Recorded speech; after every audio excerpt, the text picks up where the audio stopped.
पिछले 2-3 दिन में दिल्ली में केसेस थोड़े कम हुए हैं। बीच में तो एक दिन 180 केस आ गए थे, एक दिन 300 से ज़्यादा केसेस आ गए थे, एक दिन और 150 से ज़्यादा केसेस आ गए थे। तो बीच में थोड़ी घबराहट बढ़ गई थी कि इतनी तेज़ी से क्या कोरोना बढ़ रहा है दिल्ली के अंदर। लेकिन पिछले 3 दिन में थोड़े से केस कम हुए हैं। अभी इसको और भी कम करना है और मैं अभी भी अगले कुछ दिन में कैसे होता है उस पर डिपेंड करेगा। मैं उम्मीद करता हूँ कि अगले कुछ दिन के अंदर केसेस और कम होंगे बढ़ने की बजाय। कल 67 केस आए थे और कल हमने ये जो 67 केस हैं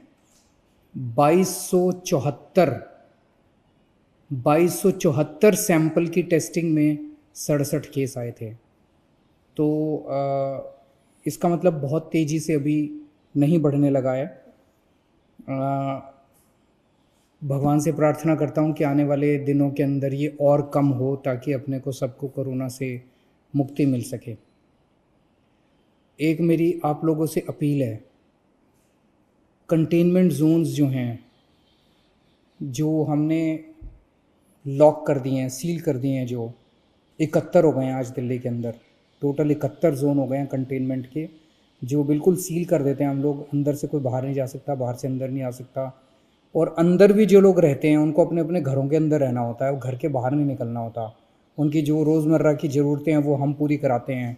वहाँ पे पुलिस वाले, लोकल प्रशासन बड़ी अच्छा काम कर रहे हैं और वो आपके लिए सारी ज़रूरतें पूरी करते हैं। लेकिन मेरी आप लोगों से विनती है कि कंटेनमेंट जोन्स में बाहर से अंदर और अंदर से बाहर तो हम रोक रहे हैं, लेकिन अंदर लोग सारी कोशिशों के बावजूद कुछ कंटेनमेंट जोन्स के अंदर लोग फिर भी गली में निकल जाते हैं, एक दूसरे के घर चले जाते हैं। अब कल जहांगीरपुरी में एक कंटेनमेंट जोन है, वहाँ पे एक ही कुनबे के 26 लोगों को कोरोना मिला है कल, एक ही परिवार के। तो वो 26 लोग मतलब पास पास कई सारे उनके मकान थे, तो वो एक दूसरे के घर में जा रहे थे, इस कंटेनमेंट के बावजूद भी एक दूसरे के घर जा रहे थे। तो मेरी आप लोगों से हाथ जोड़ के विनती है, पूरा देश इस टाइम लॉकडाउन में है। कितनी मुसीबतों का हम सब लोग सामना कर रहे हैं, आप भी कर रहे हैं, सब लोग कर रहे हैं। ऐसे में अगर आप अनुशासन नहीं बरतेंगे तो आपको ही तकलीफ होगी।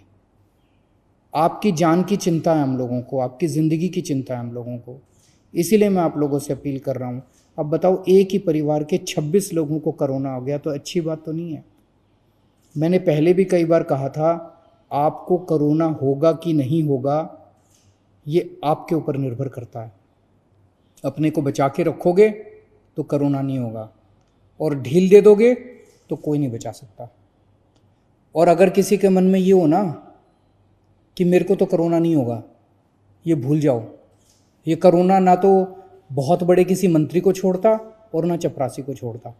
इससे कोई नहीं बच सकता, कोई धर्म, कोई जाति, कोई अमीर, कोई गरीब, कोई नहीं बचा हुआ। तो कोई इस गलत फहमी में मत रहना कि मेरे को तो कोरोना नहीं हो सकता। कहीं किसी को भी हो सकता है और कहीं से भी आ सकता है, पता भी नहीं चलेगा। तो अपने आप को बचा के रखो। अगर कहीं पे कंटेनमेंट सरकार ने कराया तो सोच समझ के कराए, कम से कम वहाँ तो एकदम बहुत सख्ती के साथ अपने घर के अंदर हो।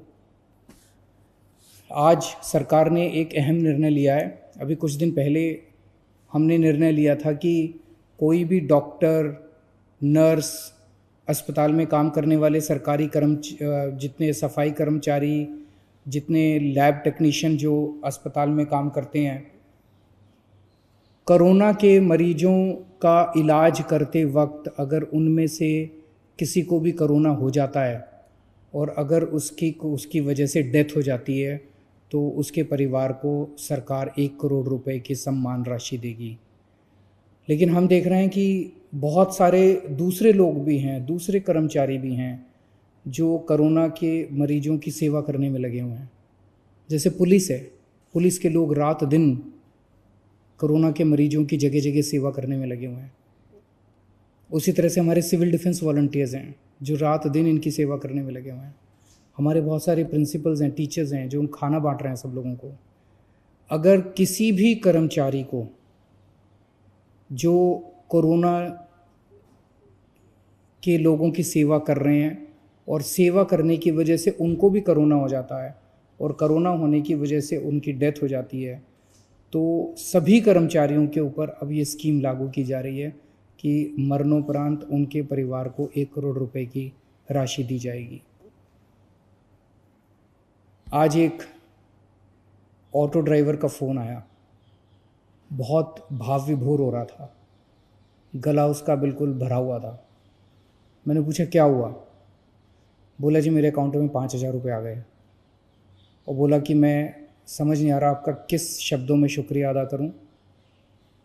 कहता है कि किसी सरकार ने ड्राइवरों का ख्याल नहीं रखा, इतनी मुसीबत की घड़ी में आपने हमारा ख्याल रखा, आपने हमको याद किया। मैं किसी पे एहसान नहीं कर रहा, ये पैसा मेरा नहीं है, ये आप ही का पैसा है, आप ही के काम आना चाहिए और मेरा ये फ़र्ज़ बनता है जो कुछ मैं कर रहा हूँ। मुझे खुशी है आज हमारे ऑटो वाले, ग्रामीण सेवा वाले और जितने टैक्सी वाले, ई रिक्शे वाले, जितने ड्राइवर्स हैं, जितने भी, सबके अकाउंट में पैसे पहुंचने चालू हो गए हैं।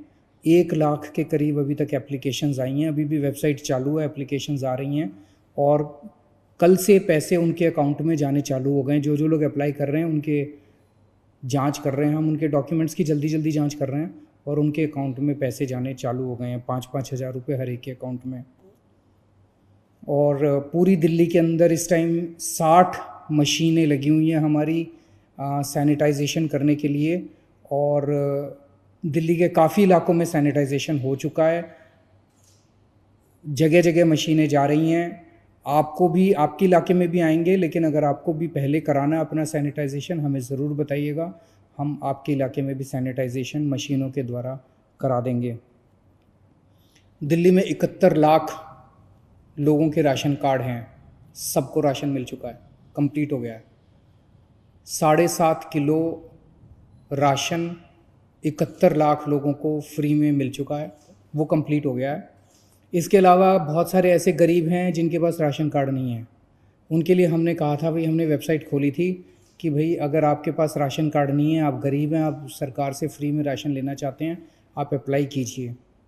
31 लाख लोगों ने अप्लाई किया अभी तक, उन सबको भी देंगे। उनको बंटना चालू हो गया है, स्कूलों के ज़रिए हम राशन बंटवा रहे हैं उनको। 3.5 लाख लोग ऑलरेडी ऐसे लोग राशन उठा चुके हैं जिन लोगों को के पास राशन कार्ड नहीं था। 31 लाख लोगों ने अप्लाई किया, उन सबको भी हम राशन पहुंचा रहे हैं, स्कूलों में राशन बंट रहा है।